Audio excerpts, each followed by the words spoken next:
নমস্কার বন্ধুরা, আমি চম্পা বলছি গোপী কিচেন থেকে। আপনাদের স্বাগত জানাই। আপনারা কেমন আছেন? ভালো আছেন? ভালো থাকবেন, সুস্থ থাকবেন। আমিও ভালো আছি, আপনারাও ভালো থাকবেন। আজকে আপনাদের সামনে একটা আমি নতুন ভিডিও শেয়ার করছি। তো ভিডিওটা প্রথম থেকে শেষ পর্যন্ত দেখতে থাকুন বন্ধুরা। আপনাদের সামনে আজকে আমি খুদের চালের ভাত রান্না করে দেখাবো। খুদের চালের ভাত যে খেতে এত ভালো বন্ধুরা, ভালো চালের ভাত খেতে অতটা ভালো লাগে না, খুদের চালের ভাত এত ভালো লাগে। তাই খুদের চালের ভাতটা আজকে আপনাদের সামনে শেয়ার করছি। তো প্রথম থেকে শেষ পর্যন্ত দেখতে থাকুন। খুদের চালের ভাতটা আমি রান্না করছি কী কী দিয়ে, তো আপনারা দেখতে থাকুন। আর তার সাথে আমি বাদামের বাটা করব। তো দেখুন বন্ধুরা, এই খুদের চালগুলো আমাদের বাড়িতে ধান সিদ্ধ করেছিল। তো ধানগুলো খুব ফ্রেশ ছিল, তার জন্য খুদগুলোও ফ্রেশ হয়েছে। এই ফ্রেশ খুদের চালের ভাত খেতে এত দুর্দান্ত হয়, তো যে খেয়েছে সে বুঝতে পারবে। তো বন্ধুরা, আমি এই খুদগুলোকে আজকে আমি পেঁয়াজ দিয়ে রান্না করে দেখাবো। আর সাথে নিয়েছি আলু আর কাঁচা লঙ্কা।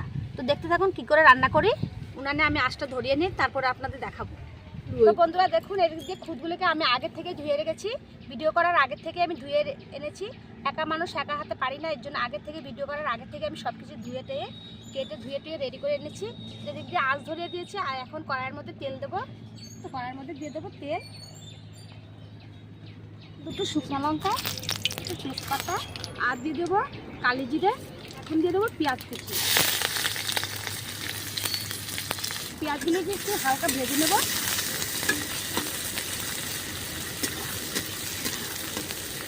পেঁয়াজগুলোকে একটু হালকা ভাজা হয়ে গেছে। এখন আমি দিয়ে দেবো ধুয়ে রাখা আলুগুলো। আলুগুলো কিন্তু আমি পুরো ভাজবো না, একটু 2-3 মিনিটের জন্য আমি নেড়ে ছেড়ে তারপরে দিয়ে দেবো ধুয়ে রাখা খুদের চালগুলো। আমি আলুটার মধ্যেই খুদের ভাতের জন্য আমি স্বাদ মতো লবণটা দিয়ে দিচ্ছি।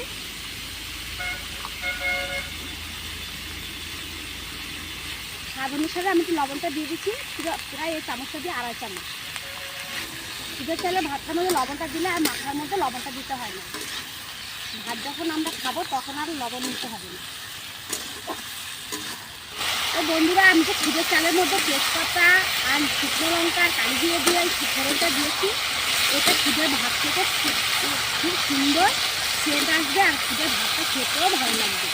তো দেখুন, আলুগুলোকে একটুখানি হালকা আমার আলুর কালারটা কিন্তু অন্যরকম হয়ে গেছে। আমি একটু খুদ নিয়েছি, ধুয়ে কিন্তু আগেই রেখেছি। এখন আমি দিয়ে দিচ্ছি। ভালো করে আলুর সাথে আর পেঁয়াজের সাথে মিশিয়ে নেব।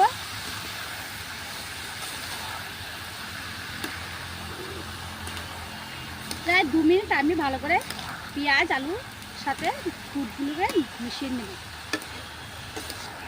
আলু পেঁয়াজের সাথে আমি মিশিয়ে নিয়েছি। এখন আর 2 মিনিট আমি চালগুলোকে ভেজে নেব। বন্ধুরা, আপনারা তো খুদের চালের ভাত খেয়েছেন, কিন্তু এই ধরনের খেয়েছেন নাকি আমি জানি না। যদি এই ধরনের না খেয়ে থাকে তাহলে বাড়িতে একবার খেয়ে ট্রাই করবেন, আর খেয়ে আমাকে কমেন্ট করে জানাবেন কেমন হয়েছে।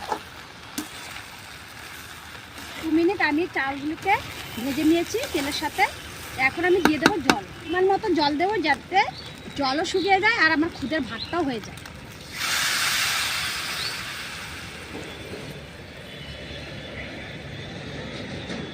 আপনাদের খুদের ভাত রান্না করার পরিমাণটা, জলের পরিমাণটা আপনাদের দেখিয়ে দিচ্ছি। এই দেখুন বন্ধুরা, এই 1.5 কড় জল হয়েছে। এই জলটাই থেকে খুদের ভাতগুলো আমার হয়ে যাবে, আর আমি জলে দেবো না। এখন আমি খুদের ভাতের সঙ্গে কাঁচা লঙ্কাটা দিলে আরও ভালো।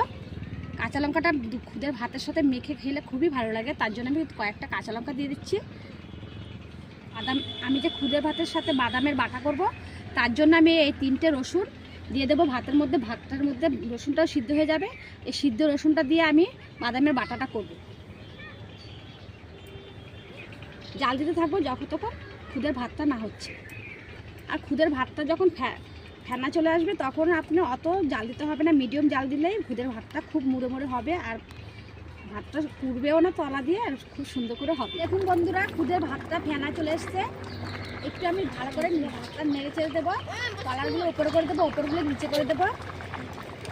এই দেখুন, এখন ভাতটা একটু জলটা শুকিয়ে আসলে আমি ঢেকে দেবো।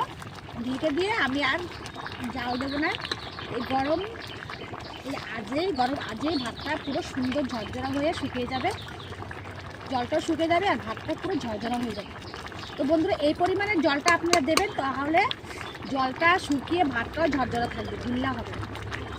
তো বন্ধুরা আমি খুদের ভাতের সাথে যে আমি বাটাটা করব, এই দেখুন আমি বাদামের বাটা যে করব, এই দেখুন আমি ঘরে ভাজা বাদাম ছিল, আমি আগে থেকে ভেজে রেখেছিলাম। তো এই ভাজা বাদাম দিয়ে আর ধনিয়া পাতা আর কাঁচা লঙ্কা তো রসুন সিদ্ধ দিয়েছি, ওই রসুনগুলো দিয়ে আমি বাদামের বাটাটা করে নিয়ে আসবো। ভাতের ঝোলটা অর্ধেক শুকিয়ে এসছে, এখন আমি এই থালাটা দিয়ে ঢেকে দেব। এখন ঢেকে দিয়েছি, আর আমি জাল দেব না। এখানে যে আঁচটা দেখছেন, এই আজেই ভাতটা হয়ে যাবে। রসুনটা সিদ্ধ হয়ে গেছে, আমি ভাত থেকে উঠিয়ে নিয়েছি। এখন আমি এই বাদামের বাটাটা করে নিয়ে আসছি। আমার খুদের ভাতও হয়ে গেছে। আমি ছাদের উপর ভিডিওটা করি, তো নিচে থেকে আমি বাদামের বাটাটা করে নিয়ে এসেছি। তো এদিক দিয়ে খুদের ভাতও হয়ে গেছে। আজকে যে আমি খুদের ভাতটা রান্না করেছি, এই খুদের ভাতটা নাম হয়েছে সোমবারের খুদের ভাত। তেল দিয়ে রান্না করে খুদের ভাতটা, এটা সোমবারের খুদের ভাত বলে, আর যেটা তেল ছাড়া করে ওটা এমনি খুদের ভাত বলে।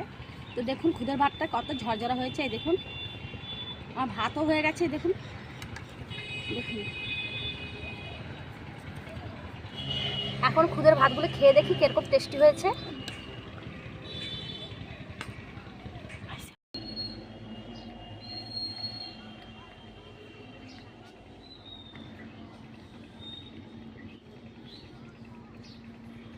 আপনারা এরকমভাবে একবার সোমবারের খুদের ভাত রান্না করে খাবেন, খেয়ে আমাকে কমেন্ট করে জানাবেন কেমন হয়েছে।